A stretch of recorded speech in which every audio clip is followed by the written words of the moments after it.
So, has anything been getting on your nerves recently? Oh, great one. What, you mean other than the usual stuff? No, not particularly. Why? Well, it's just that I thought you'd have seen it. No, I've told you before, I don't do Justin Dennis anymore. There's only so many times that you can headbutt a wall before, you start getting a bit bored of it. Hello, fuckers! Hey there, friends. Welcome to Queer Kid Stuff. I'm Lindsay. And I'm Teddy. Today, we're talking about Harry Potter, it's Harry Potter Day! Oh, for fuck's sakes.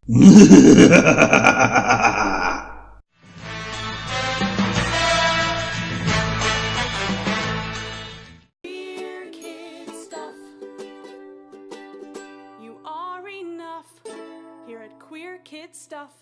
Alright, first off the bat, I'll address this that I should have addressed ages ago. If you are enough at Queer Kids Stuff, then why do you need to keep teaching kids things? Because surely if they're already enough, then they don't need to know any more. Have you thought about that? No, I bet you haven't, have you? Nah, fuck's sake. Ready, Teddy? I've never been more ready.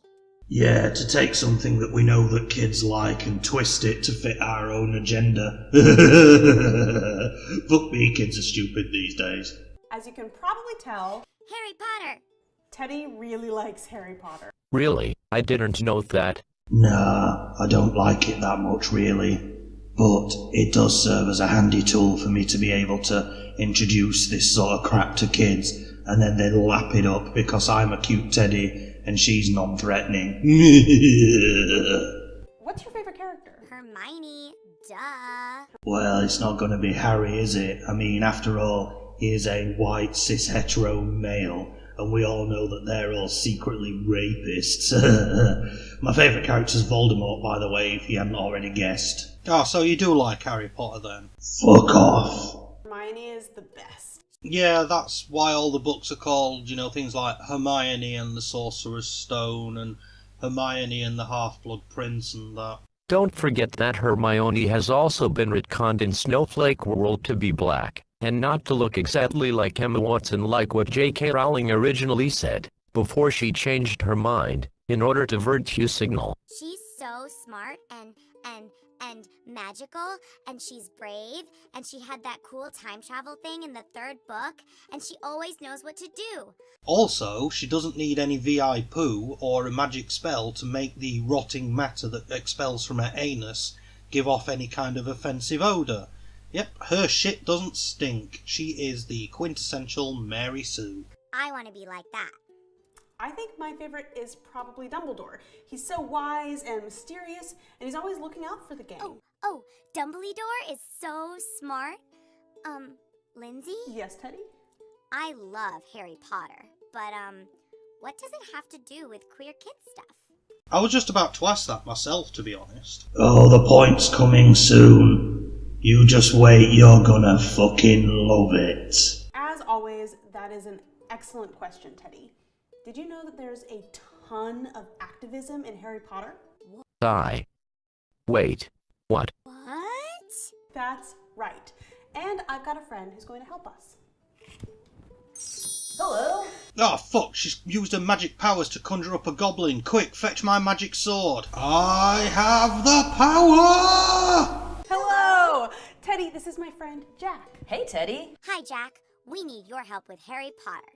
Oh, hold on a second, Teddy. Don't you have a few questions for Jack? Oh. Yeah, where were you on the night of the 27th of April, 2017? It's just that there was a series of grisly murders in the area, and someone sort of fitting your description was seen hanging around looking suspicious. Jack. Whoa, and Lindsay. Whoa. Did you know that you both look like Harry Potter? Oh, I guess we kinda do. It's gotta be the glasses. No, it's more to do with that kind of schoolboy look that all the queer people seem to adopt, when they try and claim that they're, non-binary or whatever.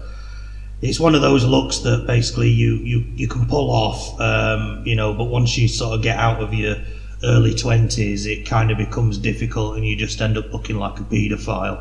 Oh, yeah, totally, the glasses. And the hair. You know what, though? We're missing something really important.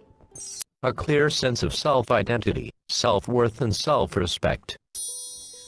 Good call, Jack. That's definitely better. I think we're ready now. Oh, self-mutilation. Well, considering who we are dealing with here, it doesn't surprise me that they'd think that was important. Remember, kids, mutilating your body for fashion is fun. Ready? Okay, so there's a lot of activism in Harry Potter. There absolutely is. I mean, activism is actually kind of the entire premise of the series. That's funny because Harry Potter itself just seems to be a modern epic fairy tale about somebody who, lives an ordinary life and then gets thrust into extraordinary circumstances, and who is given a bad guy to overcome and defeat in the style of that particular extraordinary circumstance they're thrust into. But as we all know, everything needs to be unpacked these days to find hidden meaning, whether it's there or not. I believe the thing is called, is it pareidolia? Where you see things that aren't really there, you just see what you want. But, what do I know? Right, okay, so we've got our three friends and the whole backstory for Harry. His parents died because of Voldemort when he was a baby, so he's had to live with his terrible aunt and uncle, so that kind of stinks. Yeah, that totally stinks. Tell you what's worse, growing up in a series of foster homes in the British social care system, basically being passed around to a series of strangers' houses, before eventually being abandoned, fend for yourself at the age of 16 because the people who are supposed to be looking after you don't get paid to look after you anymore. Living with some, family members, at least that gives you a roof over your head and some family to live with. But as we all know, living in an orphanage or living in the care system is much more preferable to that. Right. And when Harry goes to Hogwarts, where Dumbledore is headmaster, which is kind of like a principal, he finds out that he's a wizard, and he learns tons of cool magic, and he also learns a lot about his past and Voldemort. Voldemort was seriously evil when Harry's parents were alive, and Dumbledore thinks that Voldemort is trying to come back. No. Well, Teddy, that's actually where the activism part comes in.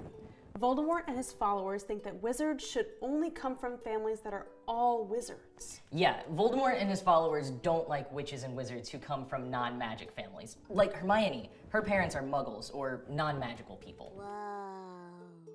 What is it, Teddy? Sorry, Lindsay, the mushrooms that I had earlier on have just kicked in and I'm seeing all sorts of weird, fucked up shit round about now. That's just like the stuff we talked about. Like privilege and identity and stuff. You've got it, Teddy. Tenuous. Adjective. Very weak or slight.